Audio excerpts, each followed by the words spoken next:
Military Broadcast Radio, the station that's giving veterans a voice. Find us on the web at mbradio.us. This entire military is one cohesive, dedicated force. And the threats to our nations, they don't sleep. They're watching our every move. Iran, Russia, China, North Korea, ISIS, Al-Qaeda. They may be watching this right now. Our military should not be mistaken for a cable news gabfest show. We don't care what you look like. We don't care who you voted for, who you worship, what you worship, who you love. It doesn't matter if your dad left you millions when he died or if you knew who your father was. We have been honed into a machine of lethal moving parts that you would be wise to avoid if you know what's good for you. We will not be intimidated. We will not back down. We've seen war. We don't want war. But if you want war with the United States of America, there's one thing I can promise you, so help me God. Someone else will raise your sons and daughters.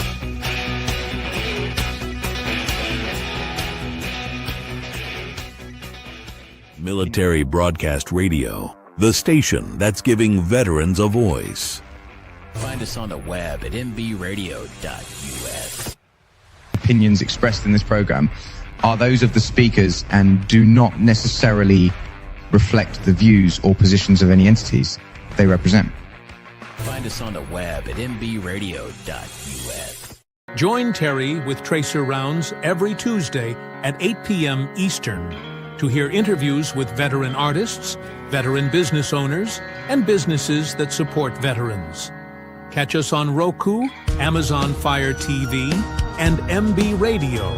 If you miss a show, you can listen again on Wreaths Across America Radio every Wednesday at 3 p.m. Eastern. Tune in to see if you are on target. MBR, giving veterans a voice. The interview of the week is brought to you by Jersey Mike's, a sub above. And welcome to the Tracer Rounds podcast. And you're on Military Broadcast Radio, where we're giving veterans a voice. And tonight's voice is to Gunnar Nelson, of none other than the band Nelson. I'm so excited to have you on. You don't know, I've been the biggest fan forever. And so I'm really excited to have you on the show tonight. Welcome. Well, thank you so much. It's an honor to be here. And hello to everybody out there listening. Well, so I know you have some veterans in your family, one being your grandfather, Tom, and then you have a cousin, I think, that was in the Marines. That's right. Well, once a Marine, always a Marine. So, yeah, he's Right. a former Marine. So, he actually, I think he's technically a captain right now, but his wife wow. outranks him. She's a colonel. So, Oh, wow.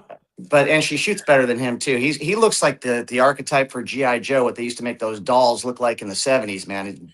I mean, total jarhead, but awesome guy. His name's Danilo. And Danilo Voyne. And our grandfather on our mom's side won the Heisman Trophy at Michigan in 1940. His name was Tom Harmon.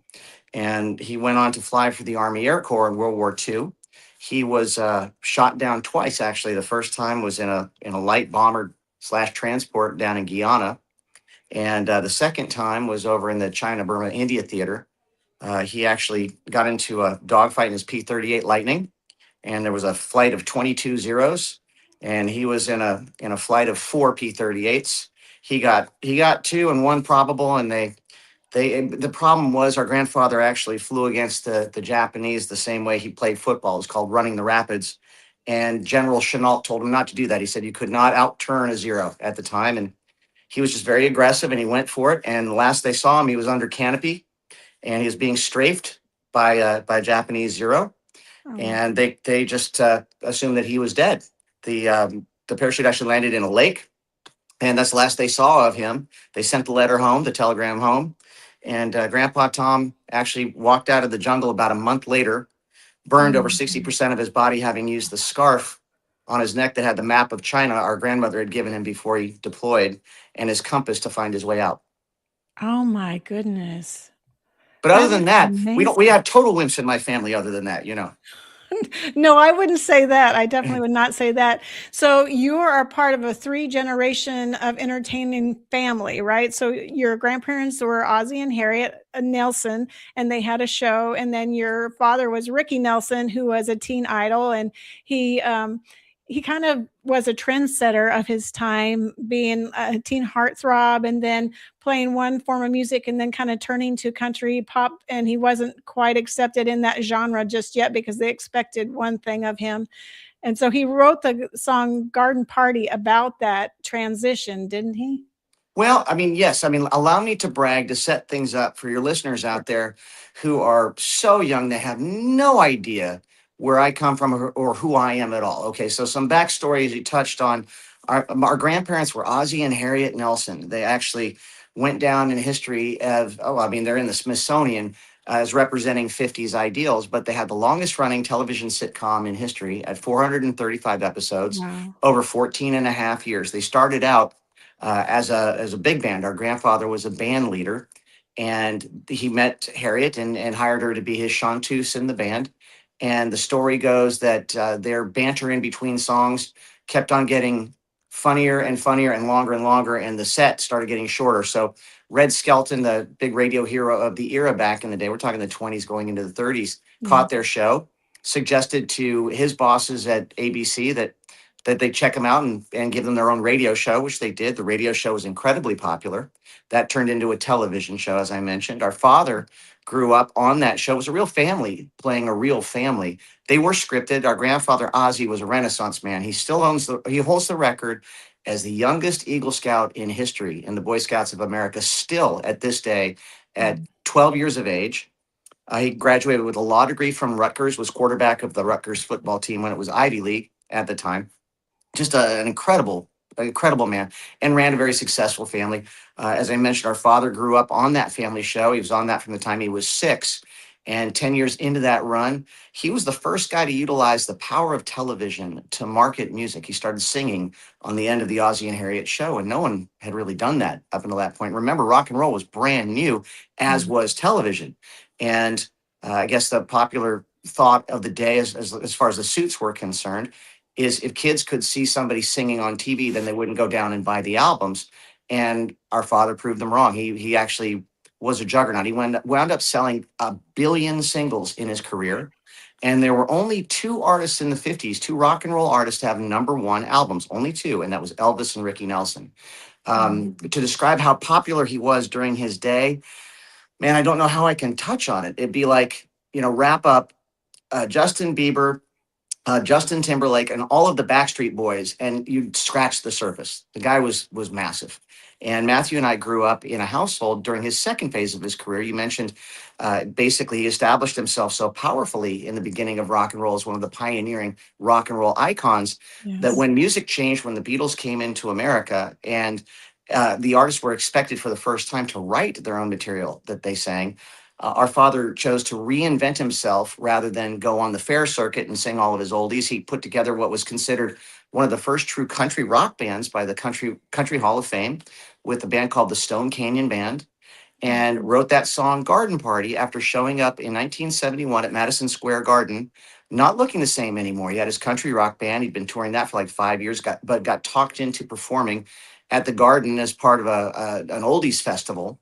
And I guess everybody there in 1971 expected black and white TV Ricky from the 50s to pop off the screen, and they couldn't accept the change, and they booed him off the stage, and he wound up writing a song called Garden Party, which had this, it was all about that experience, and it had this tagline in the chorus: "You can't please everyone, so you got to please yourself." It was basically his middle finger in a velvet glove, and a very, very strong man. And Matthew and I grew up and had some hits of our own. We sold about 6 million records back in the day when spandex was still a privilege and not a right. And we had really long hair, and we had a really, really good time because it was before cell phones. Yeah, and so if anybody doesn't remember what Gunnar and Matthew looked like back in the day, like I said, I watched the video. I was an MTV girl, and these videos were just it for me. I spent hours and hours watching them. Well, we spent hours and hours making them, so I guess we're square. Right. I guess so. So let me guess which one you are. So you're the one in the white, and Matthew's the one in the blue, right? I don't know what you're looking at right Oh, now. you can't see the screen. You can't see I the can't. picture. I can't. I'm getting a static shot and I'm seeing myself, but I'm Oh, not seeing you. I wish I could. Describe it to me. Is it the album cover? so it's the one that has a. So I think it's Matthew in a blue jacket and you're in a white jacket, No, and reverse you. it.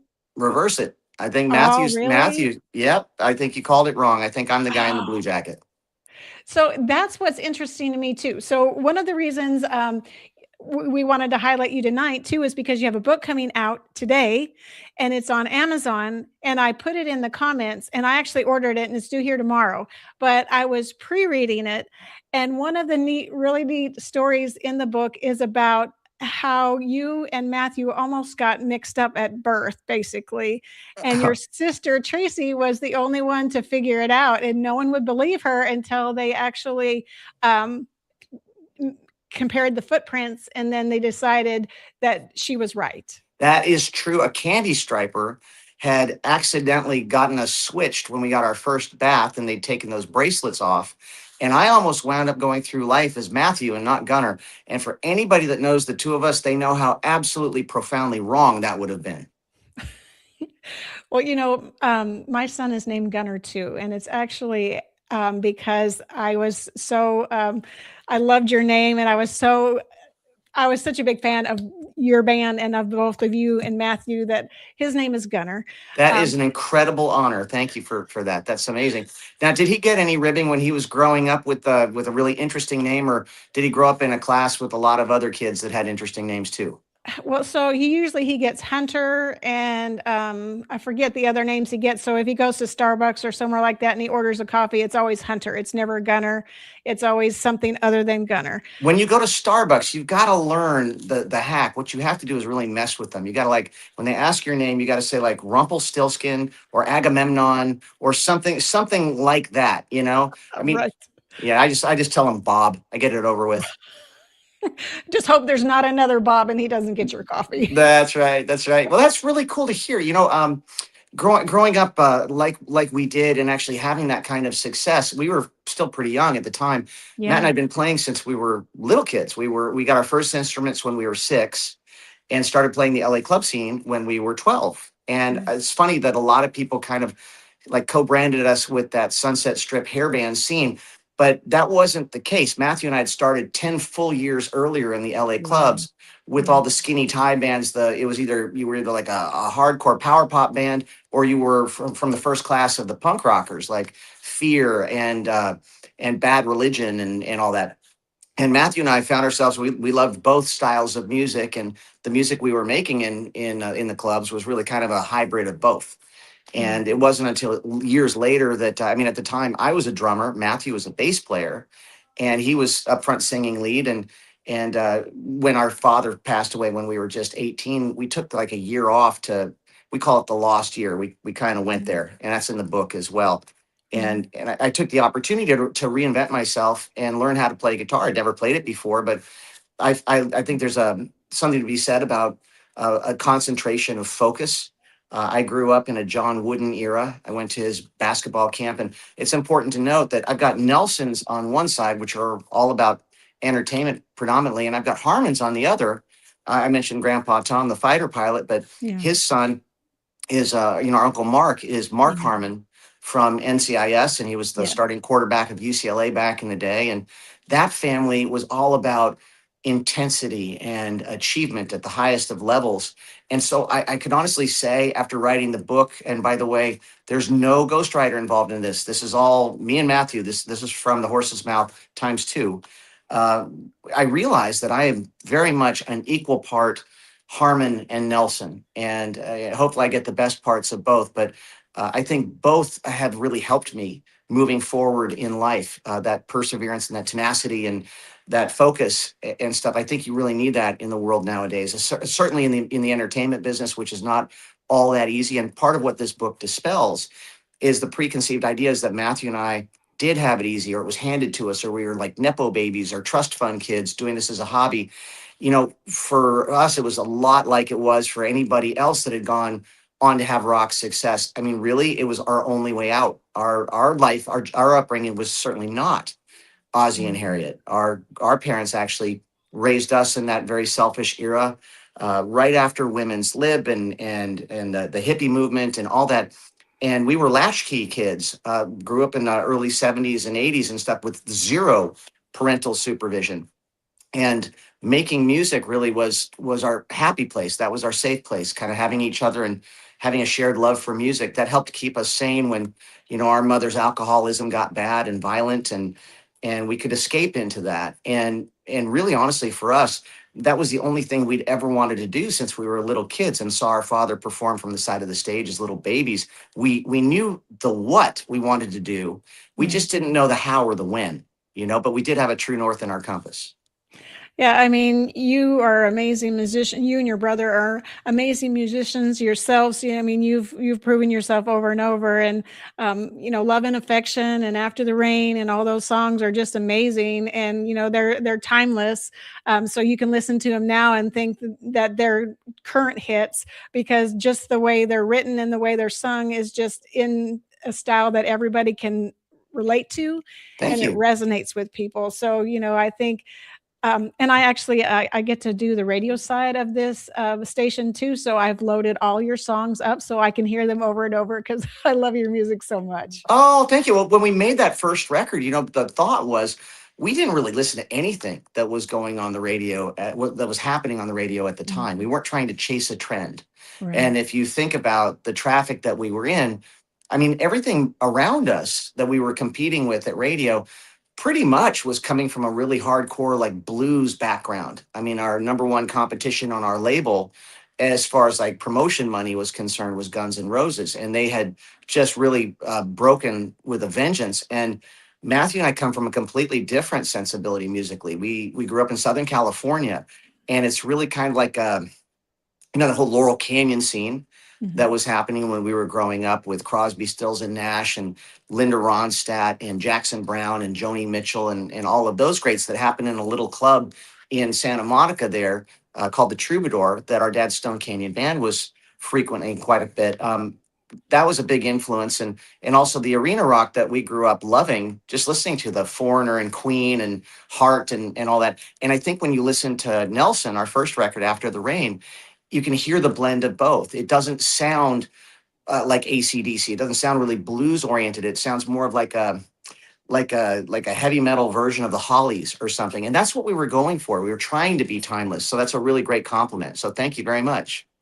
You're welcome. I just enjoy it so much. And going back to the book a little bit too, I love how the book is written by both of you. And so it's written, so some chapters are yours, they're your words and your perspective. And then some are Matthew's and his perspective. And then some are collaborative. They're both of your perspectives together on a subject or on a topic. So I love that you both wrote it and put your own thoughts into the book so that it kind of resonated with both sides of the experience of being the band Nelson and being Ozzy and Harriet's grandsons and Ricky Nelson's son, just kind of gives the full perspective. And it's a story, honestly, and you're here to tell about it, of resilience and fortitude and, just somebody that is resolute in knowing where they're supposed to be and where they're supposed to go.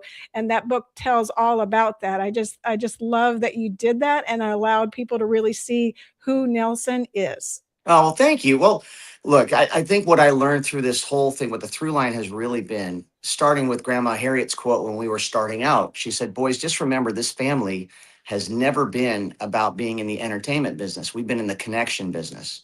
So keep that in mind. If you want to do what I do and what we've all done, just keep that in mind.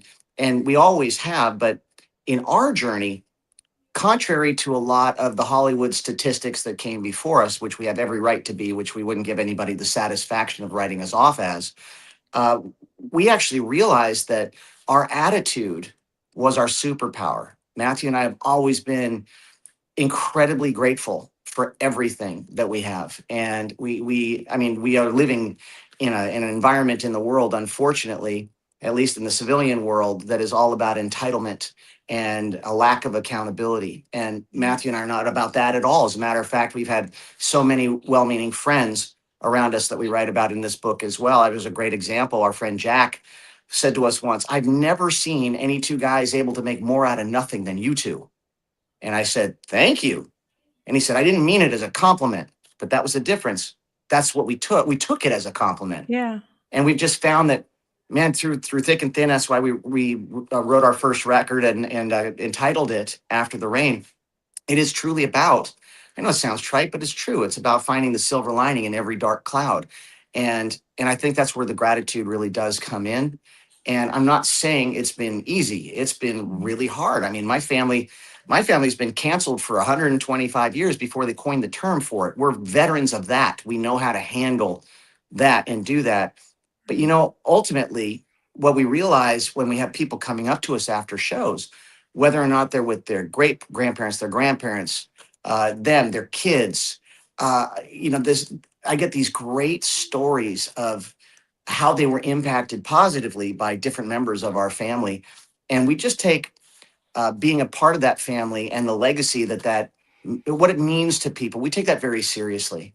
And we, with everything that we do, we just always do our best. I'm not saying we're perfect, because we're not. But, and I'm also not saying this is the easiest business to be in, because it's not. But Matthew and I have never done any of those questionable deals. We've never been to any of those weirdo parties. We've never done any of that stuff. We've done the work. Yeah. And that was one thing our grandpa, or actually our Uncle Mark, said to us: they can't take the work away from you. And, you know, just you go about living your life, playing your shows, talking with people, shaking hands and telling stories and making them laugh, hopefully. And you put your head up after 30 years and you realize you got some pretty impressive stats cooking.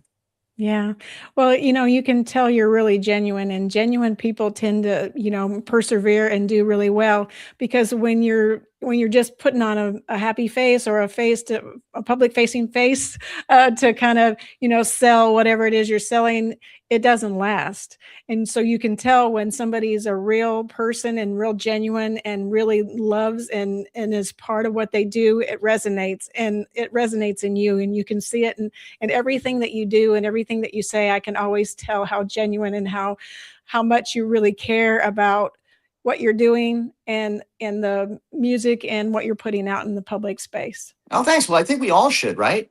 Yes. You know, we learned through that whole, whatever the heck that whole COVID thing was. I'm still trying to wrap my brain around that. You learn in a moment like that, because in our business, we didn't know if we were ever going to play another show again, ever. Right. I mean, we were basically sidelined for 2 straight years. And in a time like that, you realize a couple things. One of the things I realized is how little I really needed in order to be really happy. You know, they took all of our stuff away. They took all of our distractions away. Mm-hmm. And what you're really left with is your family, your friends, your loved ones, your God, and your art, or whatever it is you're passionate about. In our case, it was our music. Right. And, you know, we took that advantage of that time that we were landlocked for the 2 years. We restored The Adventures of Ozzie and Harriet into 4K high def, spent $1 million doing that. That was great. Wow. And we made a new record, which was really cool, because the legendary director James Gunn just picked one of the songs out of that record. It was called Lightning Strikes Twice. By the way, if you like the After the Rain record, get Lightning Strikes Twice. It was actually put together as After the Rain Part 2. If you like that record, you'll like this one. I do.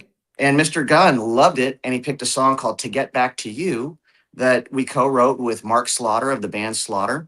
And we brought in our friend from Toto, Steve Lukather, to play the solo on it. Oh, and he actually made it the finale episode of his TV show that he does on HBO with John Cena, the wrestler. There's a show called The Peacemakers, their #1 show. Yes. We were the finale episode. He wrote the whole episode around John Cena's character meeting his love interest and having their first kiss at a Nelson concert. And the episode was called Full Nelson. Yes, the video is really good, and the music's really good too. And I already loaded it up on our radio side, so right on. We're already playing it. Check out the video, because James Gunn directed the video. It was quite an honor. It's very good.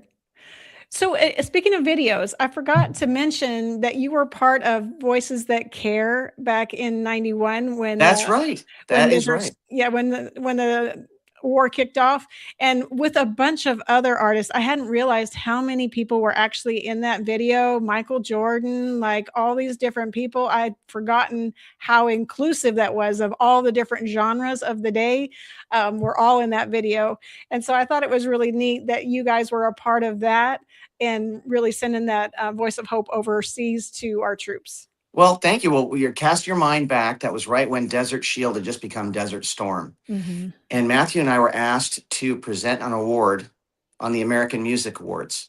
And we had just started out. I mean, I think, I'm not even sure if our first single had dropped. Yeah, our first single, I think, had dropped. And we were asked to do that show and present an award. It turned out we wound up going out and presenting Garth Brooks with his very first award ever. No one had ever heard of Garth Brooks before. Wow. And we walked out on, before we actually went out there, the culture at the time, well, let's just say Matthew and I have always been very patriotic. We bleed red, white, and blue. We always have. And we've never been shy about expressing that. But back then, as far as Hollywood and as far as the music industry is concerned, the only thing that people really knew as far as like conflict is concerned, we hadn't really had a conflict that was very public since Vietnam. And we all know how that went as far as like PR was concerned. So Matthew and I, in a vacuum, pretty much decided, hey, we don't know right now what everybody's going to feel about this. But I had a particular jacket made for the event. It was floor length, and no disrespect intended at all, but it was the American flag in sequins.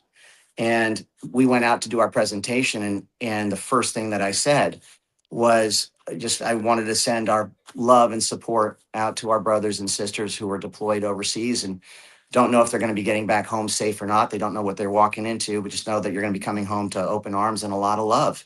Right. And then the tide of that show really turned after that. And I'm happy to say that whether or not it was planned or not, we were the first domino to fall and sway the tide and be very supportive. And David Foster, a legendary producer, was in the audience that night and obviously saw that and asked us to be a part of a project he put together called Voices That Care. And we got together on one song. It's kind of like a We Are the World kind of thing. But the thing that really excited us was they said, if you're part of this, we will send 100,000 copies of your single. Remember those singles, little cassette singles? Yeah. We will take whatever song you want to send overseas for free. And so we did. We donated 100,000 cassette singles of our song After the Rain. And we sent them all over there. And the greatest joy was years later having people who were deployed, people who got those singles over there and listen to that song. There's a particular line in After the Rain, which is, don't be afraid to lose what was never meant to be. And they just said that to them, that song gave them hope. And that's to me, that's the power of music. That's what music can really do. It can comfort you and be your best friend at times when, you don't have a lot of friends and you don't feel like you got a lot of time. And the fact that Matthew and I get to work in that particular world where we come from a world where we really care about everything we write. We take extra time in the studio to make things just right. I know it's an AI world now. I know there are a lot of people that are just pressing a button and making fake music. And that's always going to, now that the horse has left the barn, that's what it's going to be. But none of those people are going to ever understand the kind of joy that Matthew and I feel when we write something from our hearts that connects with people in that kind of a way and also lives on. I mean, this is 40 years ago, 35 years ago, something like that. And that's a long freaking time for something to have impact. But to me, that's like as close to magic as you can get. Yeah, I mean, well, music in general is a universal language, so it transcends time and space, in my opinion, and it unites people regardless of language, because good music is good music, and having that melody and that tune and just the lyrics just bring people together, in my opinion. And I don't think the world would be as nice a place if we didn't have music, honestly. Can you imagine? I mean, I know now that there are a bunch of generations that look at music as the background noise in a video game. And that's really such a disservice to them, because coming from a time when the music was the main thing, that was the thing. People would get excited to go see their favorite band who was coming into town. That favorite band was making a record and it was coming out, and they'd run down to the record stores when there was such a thing. And you couldn't even preview the music. You just hoped that the rest of the album was as cool as what you saw. Or what you saw on MTV or you heard. And what we wanted to do then is not rip off kids. We wanted to actually make a record where there were at least 10 singles on an album to give them the value of their money. And I think we did that with that first record. It's kind of neat because you're right. I think it does stand the test of time. It's got its own unique category. It makes it difficult for us to find bands to co-tour with now. Yeah. But it's like, I mean, what is it? Is it pop? Is it metal? Is it rock? And the answer is yes. And it's kind of the same kind of thing, I'm sure, that the band Boston experienced when they came out. They just made a record in a vacuum, and Tom Schultz made what he heard in his head, and it didn't really fit any kind of category, but people just knew that they loved it. Right. Yeah. I mean, music is good music. It doesn't matter what genre it is. If it speaks to you, that's what's important. My collection is so vast and varied. I've got so many different things that I listen to. Yeah. But it really depends on my mood. If you notice, like I know this, if I want to feel the same kind of innocence and possibility that I felt when I was 13 years old, I put on Supertramp's Breakfast in America, and instantly I am lakeside at Mount Meadow Ranch summer camp. And I've just gotten my first kiss behind a tree with a cute girl, and I am there. I'm there. It's like a time machine, It just is. bang, it just brings you there, which is great. Yes, I love Supertramp, Breakfast, and then I love Breakfast in America, all that stuff. I mean, those are my songs too, and my collection is probably as diverse maybe as yours. I like country, I like pop, I like rap, I like easy listening, some R&B. Probably the only thing I'm not really like crazy about is opera, but I suppose if I was in the audience, I could like it. But well, I'm sure you can appreciate the talent and the technique that goes into it when you hear like Pavarotti sing. It's like, okay, that's wow, but he's amazing. Yes. Yeah, but it's not the first thing that you grab when you want to, go grab a red Solo cup and have a party with some of your friends. So I get that. So I wanted to ask you a little bit about, I know that you've talked a little bit about it, and I don't know if you're wanting to talk about it on the show, but you lived in the Errol Flynn house, and it was haunted, I would say, by Errol it wasn't Flynn. haunted, girlfriend. It was haunted. Capital H. I'm saying that unapologetically. That house actually really was. It was possessed. And I think once upon a time I did a podcast with a great guy named Jordan the Lion. And yes, I on talked to Days. The podcast was called Days. Yes, that's right. And I talked a lot about that. But yeah, this house in particular was a legendary Hollywood Hills home. It was owned by Errol Flynn. For the listeners out there, he was the original Robin Hood in those old movies, and he played a character also called Captain Blood. And he was known for being dashingly handsome and a total playboy. And he had there was a book that was written about him called My Wicked, Wicked Ways, which you should actually go check out. Okay. But the guy had some closets, or some skeletons in his closet. Yeah. And this particular house, he built it from the ground up, and no joke, it had hidden passageways in it. It had two-way mirrors in it in compromising places, all of that. So the guy was a total perv. And that house, boy, it was weird. When our father passed away, we were all living together. My dad, when we turned 18, we moved up to the house, and we had about 6 months with him before he died.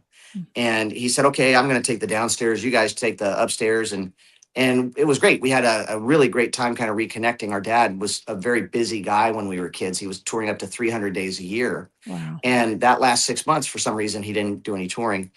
And when he died, it was weird. Matthew and I were okay in that house for like a week or so when we were making all the funeral arrangements and coming and going. But we had this moment where we went back to the house, and it just felt like the house wanted us to leave. It just said, it's time for you to go, boys. And it was spooky and scary. But we're talking about, apparitions, full body apparitions, half body apparitions constantly. The smell of perfume, random perfume, just kind of like wafting through the room. The cold chills and stuff. I had one night when I was asleep, I felt it was like as if somebody sat on the bed. Mm-hmm. And I looked down, and I saw the covers and stuff. I had a big down comforter. And then it was like somebody was crawling up the bed on both sides of me and parked right over me. And I felt frosty breath. Oh my goodness. It was my time to leave. That's when we split. I always ask myself, I said, why is it we see these horror movies And at the first sign of stuff like that happen, why didn't they just leave? Right. Yeah, And then you realize the movie would be 5 minutes long. That's why. But right. holy cow. No, I mean, that was a pretty spooky house. So didn't you say something about when you and your family went to look at it originally, that you were down in the parlor where there was a piano and your parents had gone up the stairs and they were like, "Where are you?" And you'd said, "I'm down here with playing, I'm down here sitting with the guy playing the piano." And they were like, "Wait, what?" Like, there's nobody playing the piano, but like it was an aberration of um I don't remember it quite that way. I remember the piano playing all by itself. okay, okay. And I never knew if it was our father playing the piano or not, because he was actually a pretty good piano player. He taught himself how to play ragtime. And our great grandmother Gigi apparently was a hell of a ragtime player. So it kind of Okay. ran in the family. And I was downstairs once, and the way the house worked, there was like a little spiral staircase Uh-huh. right by the kitchen, and the kids' rooms were upstairs. The master suite was off to the downstairs, and to get to that, you'd have to walk through the big living room, and then there was a little parlor, and that's where our father's piano was. That's where he used to write Okay. songs and play. I'm actually looking at the piano right now. It's right here in Oh, my wow. music room, Oh, um, wow.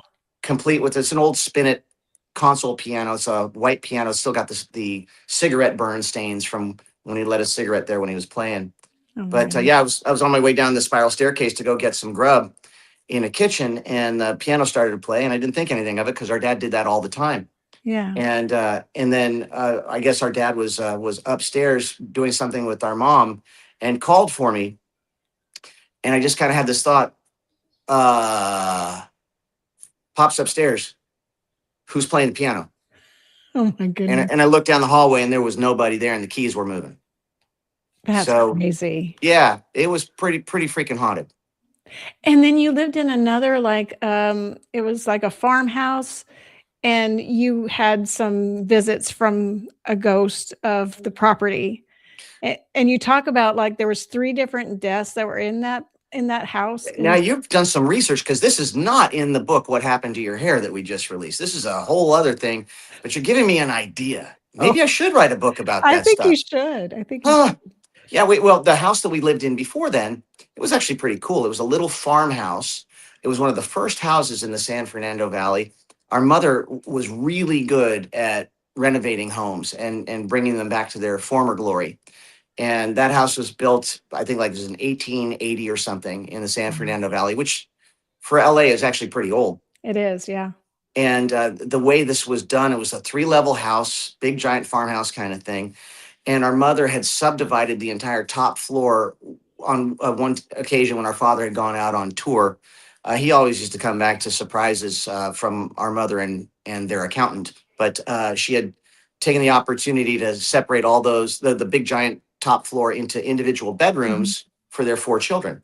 And I was in kind of like the middle one and all that. And I talked to my mother about this years later, because we were really young when we were there. It was probably like 5 or 6. Oh, wow. And I remembered one night in my being in my little bedroom, my little twin bed.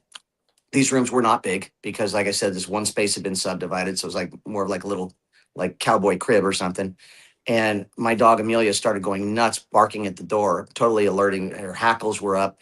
And I remember waking up and sitting up in bed and looking at the door, and the door opened, and a half body apparition walked in. It was or floated in, actually, transparent kind of thing, but you could definitely see her. It was a woman, and she floated into my room, and I was absolutely terrified. And I know I'm sounding like a complete and total nutbag right now, but bear with me. And I remember her like mouthing some words and stuff like that, and then floating out backwards. The door stayed open. And I ran down the hallway to my mom's bedroom, pounded on the door, and my eyes apparently were like wide and all this stuff. And I told her what had happened. She just told me to go back to my room, and that's all I remember. But apparently, I talked to her about that right before she passed about 10 years ago, and she said, Oh, wow. "Well, you only remember coming to my door once. You were freaking us out because this was happening every night for a month. Oh my Every goodness. night for a month, this woman would float into your room, according to you." And I finally just said, tell her that you're safe and you're fine and you're going to be okay. And then my mom did some research on the house, and it turned out you were right. There were 3 deaths that occurred in that house. They found old newspaper clippings and stuff. And one was because they did have a barn there that one of the horse boys actually got dragged to death in the barn once. Another person just had another accident by falling off the chimney when they were repointing the chimney. But the third and final one was the mistress of the home was apparently poisoned by her servants.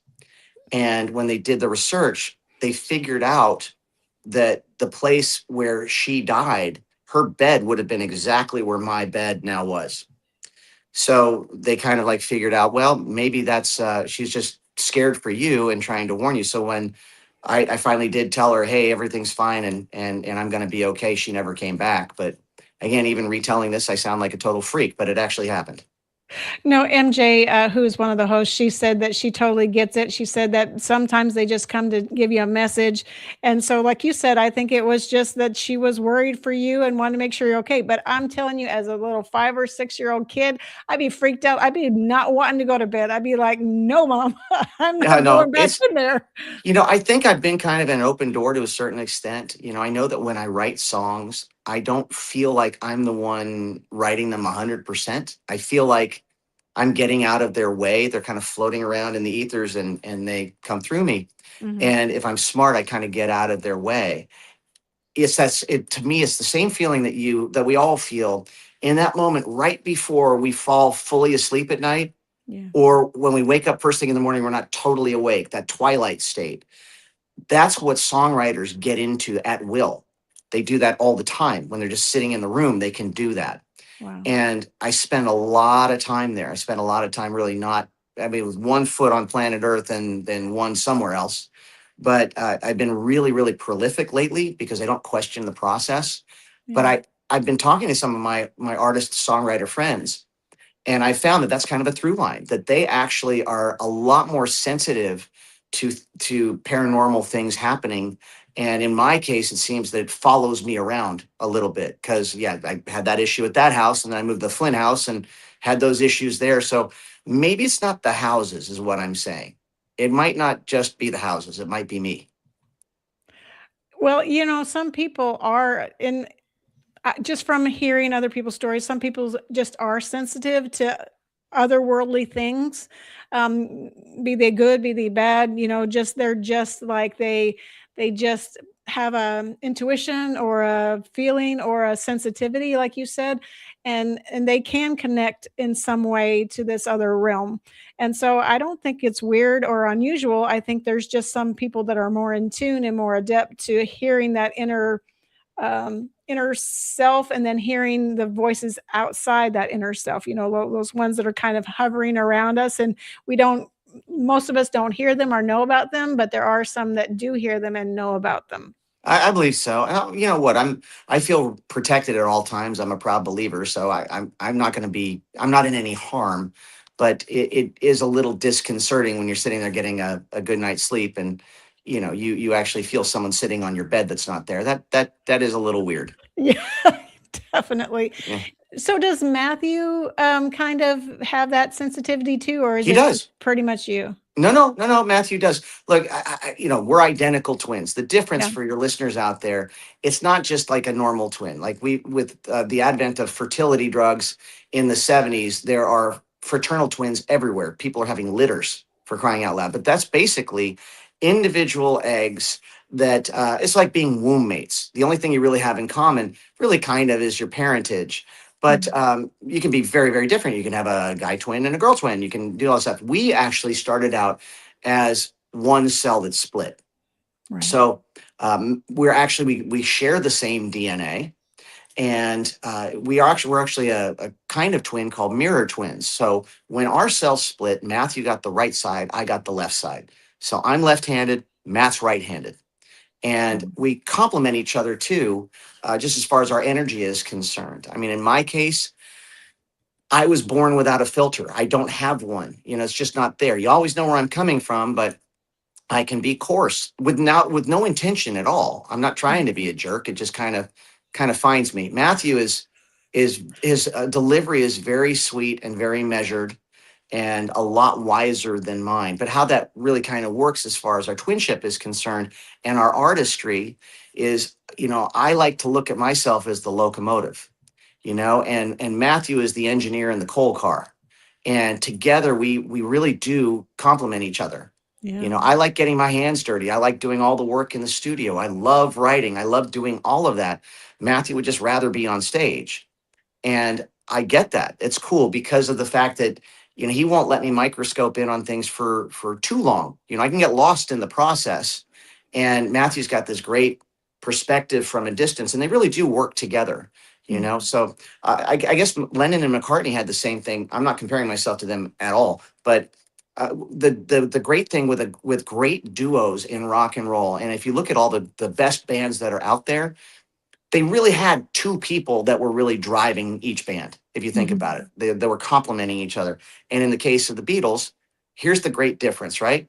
You hear it in a song. One, Paul writes, I gotta believe it's getting better. It's getting better all the time. John, it can't get no worse. That's They're that's the balancing. but that's the difference between the two and how they come Right. together. And it's a little sweet with the sour, Mhm. and it keeps things interesting. It really does. You got, Mick and Keith, and you've got these great teams and stuff. And I was really blessed that God literally brought me into this planet with a great partner from inception. And it works out. I mean, we're not the Everlys, which is great. We actually really do like each other and get along still to this day. I'm not saying we don't have some great arguments every now and again, because we do, but we always make up right after it. And it's part of the process. We keep on pushing each other, all the time now. And, hey, look, when you've been doing this for, 40 years, and in our case, actually 50, but 10 of those years people don't know about, you can kind of tell that we mean it. This is not a fad. This is not a hobby. This is a calling. This is what we've always wanted to do. And thanks to you and all of your listeners out there, Matthew and I have had the greatest job in the world in our lives. I mean, Grandpa Ozzy used to call it's like having a license to steal, when you get to do something that you love that much and you get you at least compensated enough to be able to pay for the mortgage and stuff. It's the greatest thing in the world. And that's all I ever wanted to do. So again, finding gratitude in this, and now for the first time we're authors, it was probably the hardest thing that we've ever done. We've worked really, really hard, but writing our memoir and doing it without a ghostwriter and digging really, really deep and going to those stories that we intentionally had not wanted to talk about after we went through them. It was really tough. It was 20-hour days for 3 weeks straight. It was over 500 pages, over 50 chapters, and we wrote every one of them. And That's we awesome. we just we left nothing on the table. We decided if we were going to do it, we were going to really speak from the heart, take off the filter, and make people laugh and make people cry, and really explain a lot of things that we've had to really keep under wraps up until now. One in particular, the circumstances around our father's plane crash, which, despite what the press at the time said and the rumors that they spread, again, we're back to the whole cancel culture thing.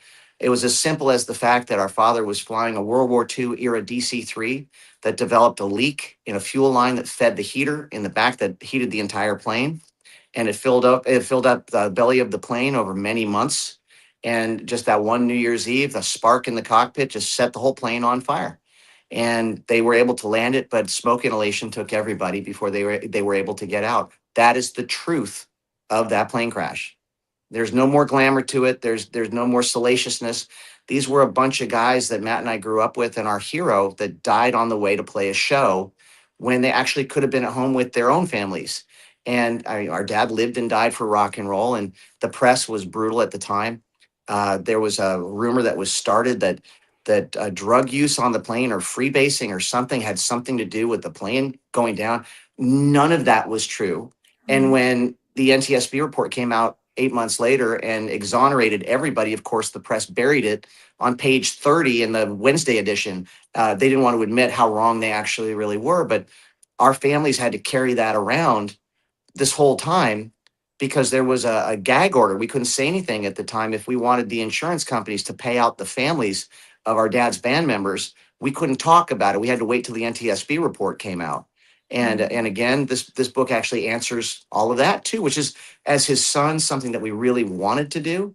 So Yeah. selfishly speaking, those are the serious moments. The not so serious moments are, the stories from the road back when spandex was still a privilege and not a right. And Matt and I looked like a couple of hot Swedish chicks, and there was no cell phones meant culpable deniability. Right. You weren't tracked, and you couldn't get incriminating photos taken of you at any time. And those were great, great days and a great age, because we were 22, to be in the world's top rock band. We have stories, and they're all in the book. And there's lots of great stories. And one story, I know we'd only got probably about 9 minutes left, but one story was that you and your brother were supposed to be on that plane, but at the last minute, your dad said, "No, I don't want you to come on that plane. I want you to meet me in Dallas." And so the plane did go down in Texas, and I am in DFW area. So, that whole scene just really resonates with me and makes me really sad to know that it happened here in Texas. But your dad, he had said, "You're going to fly with us on the plane," because you guys had been wanting to fly and you'd been asking and you told all your friends you weren't going to go to any New Year's Eve parties because you were going to go see your dad in Dallas. And then your dad at the last minute said, "No, I don't want you on that plane." And you were like, "Why? Like, why?" And finally just you gave it up and said, "Okay, Dad, that we'll just stay here." And then that happened. So I think maybe your dad, like you say in a couple interviews, that he really had that sensitivity too and knew when something wasn't quite right. And he just said, "No, we're not going to do this." Well, you have to understand that was so uncharacteristic of our father. That phone call that he made. Matthew and I had our bags packed, and yeah, that was the whole point. Is we were going to actually fly to Guntersville, Alabama, to meet our father. He was doing a gig there at a place called PJ's Alley, and we were going to fly on that beautiful plane. It was a World War II era DC-3 that he had bought from Jerry Lee Lewis. Yeah. Okay, so we're talking the big thing like you see in Indiana Jones with the twin propellers and stuff. It's not a small plane. Yeah. And it's usually quite safe. They made a lot of them. They were used as troop transports in World War II because of how safe they were. And unfortunately, they say that a lot of different elements have to conspire just perfectly in order for any air disaster to occur. You take one of this confederacy of events out of that equation, and it doesn't happen. Like in our dad's case, maybe he had a premonition. Maybe there were mechanical issues on the plane that I hadn't heard about or he hadn't told anybody about, but something made him feel like he needed to call us, and he didn't feel comfortable with us being on that plane for some reason, enough so that he made us a phone call, and we had our bags packed. We were going to go to the airport to meet him. And he said, "Absolutely not. If you want to spend New Year's with me, you're flying commercial to Dallas. We'll have New Year's Eve there, and then you can fly commercial back home." We said, "But the whole point of us doing this and not going to our friends' parties, because it was the first semester they were away at college, was to go hang out with you. So I guess we'll just stay here and we'll revisit with our friends. You're going to be back in a couple of days." And then, of course, he never got back. Yeah, that's so sad. But you've said it before. I've heard it in interviews that, that you feel like God had you not go because you're here for a purpose. Like you're here to do something that you're already doing it, obviously, but that and I heard the story about Miley Cyrus and Billy Ray Cyrus too, where there was problems with that plane and they were like, "No, Matthew and Gunnar are on the plane. We're going to be just fine." Yeah. Billy Ray, that's in a whole other chapter in the book. It's a completely separate air incident, because doing what we do, we have to get there. And we've lost a lot of us in plane incidents, but that's a fascinating thing. But to cap this, the last chapter in this book, I wrote, kind of wondering, because we're still alive, how do we end this? I wrote a chapter called "What If Pop Hadn't Died?" Yeah. And I got really deep into it. And I really thought, now don't get me wrong, I'd give everything for 5 more minutes of tangible time with my father. Yeah. But I know that if he had lived, and it's again in the book, I figured out that I'd probably wind up having a good life, but I would have been a drummer in his band, backing him up. And Matthew would have probably played bass in his band too. We would have had fun, but we never would have written Love and Affection or After the Rain or More Than Ever and done our own thing. And I've got a whole stack in my safe from people who said that song After the Rain has like save them and really help them. And none of those letters would be in my safe. None of those lives would have been touched. It's kind of like that whole butterfly effect thing. Mhm. And it's kind of a weird thing to go there and really think about that. But to me, that's one of my favorite chapters in the book, is the way it ends, because it does end on an up note, because it's a great example of being able to find that silver lining in such a dark cloud. But that's what the Nelsons have been able to do and help people do for the last 125 years. And Matthew and I are just honored to be the next generation doing it. That's awesome. This right here, I don't know if you probably can't see it, but this is the book cover. What Happened to Your Hair is the name of the book, and it is on Amazon, and they have Kindle options, and they have the hardcover, and mine will be here tomorrow. I'm so excited to get it. Oh, cool. Well, my favorite part is the back cover. I wish you could see that, because we chose which quotes to put on the back. Most people put these like glowing, oh, they're amazing, and all that kind of stuff on the back. Matthew and I put the best of the worst quotes we've ever heard about us. I can't wait to see it. Like the first one I love. The first quote on the back cover is, "I was married to their father. I'm not impressed, Mom." I did read that quote before. Oh my goodness. So I know you're touring pretty soon. I tried to see the last time you were here in Texas. It was a couple years back, and you were in Granbury, and you were doing Ricky Nelson Remembered show. Love that show. And I Yeah. wasn't able to get there, but I know you're going to Cedar Park, Texas in February 12th. So I'm going to try to make it down to that one, because I really, really want to see you live. Well, bring 1,000 of your closest friends. And I'm going to Okay. say this about this book. First off, thank you for the time. Big, huge love to everybody out there listening. We love you. We support you. If you're away from your loved ones, we're going to keep the home fires burning for you. We're waiting for you to come back safe. And also remember, too, for the folks that are home right now, that this particular book is a perfect gift to replace all of those candles, those lame candles you have stashed someplace for the people you forgot. This is a lot more fun. It has 0 calories and one size fits all. Definitely. I have your little commercial. Do you want me to play it for your book? You got a commercial? Go for it. Yeah. Let me play it real quick. Here All we right. go. Let's see right here. It's the 14th of December, only 2 days away from the release of our book, What Happened to Your Hair, and I am here to represent and present this book in a little snippet form for you from chapter 14 called Living on a Prayer. I didn't know it at the time, but after the dust had settled on the whole Saturday Night Live appearance, I was one seriously messed up unit. I admit it. I snapped. Who wouldn't? When you look at that tally sheet for an 18-year-old Nelson twin, life so far had been pretty damn bleak. From the drug and booze-addicted waste of the skin of a mother to a perpetually adolescent and absent father, to having to kick, bite, and scratch just to be able to make music. Mom blamed her divorce on the music business. I mean, God forbid she take any accountability and blame herself. We were also punked and friend-zoned by all the girls throughout high school because we were the post-divorce poor kids in a rich neighborhood. Then there was the rug pull of reconnection with, and then the spectacular loss of our father hero. 3 years before we were legally allowed to drink a beer. Holy shit, y'all. It would have been the undoing of any lesser men, but it's clear that that's why God put me and Matt in the world together. Our path was going to take 2 men to survive. And don't forget to pre-order your copy of What Happened to Your Hair, available on Amazon right now. A countdown where we went back, we actually counting back for 2 weeks, and I promised my readings were more dynamic. I promise. It's a lot more fun than that. That sounded like a dirge. It's not that way, folks. No, it's not at Okay. all. It's very, very good. I do highly recommend that anybody go buy the book and give it as a gift, read it, keep it for yourself and read it. Gunnar, I really appreciate you being here tonight. I am so stoked to get to talk to you and to just hear more about your family and more about your music and more about the book. And I just thank you for your time so much tonight. Well, thank you. God bless you, and everything that everybody out there listening does for us. We're grateful for you. And for everybody that's listening, Merry Christmas, Happy New Year, and nothing but blessings to you and your family. Come home safe. Merry Christmas. Thank you. Life is like a duck. Tough times don't last, but tough people do. Here at Military Broadcast Radio, we're teaming up with our friends at Die Tired, the veteran-friendly music band spreading strength, resilience, and mental health awareness one shirt at a time.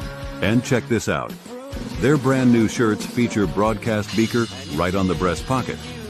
A reminder that you can weather the storm, and you're never alone. Shirts are only $25, and proceeds support giving veterans a voice. MBR's mission to teach veterans how to podcast and videocast. Because when our vets are talking, they're not overthinking. They're not second-guessing. Together, we stop the 22 stigma. Grab your shirt today at mbradio.us and hit the shop. Or go directly to toramerch.printavo.com/merch/dietiredband. That's toramerch.printavo.com/merch/dietiredband. Suit up, stand strong. Remember, we're unduckable together. You're built tougher than the storm. Ladies and gentlemen, thank you for tuning in to Military Broadcast Radio. As we wrap up today's show, we want to remind you that the podcast of today's episode will be available right after we go off the air. So if you missed any part of the show or want to listen again, be sure to check it out. And remember, we're here to support and honor our veterans.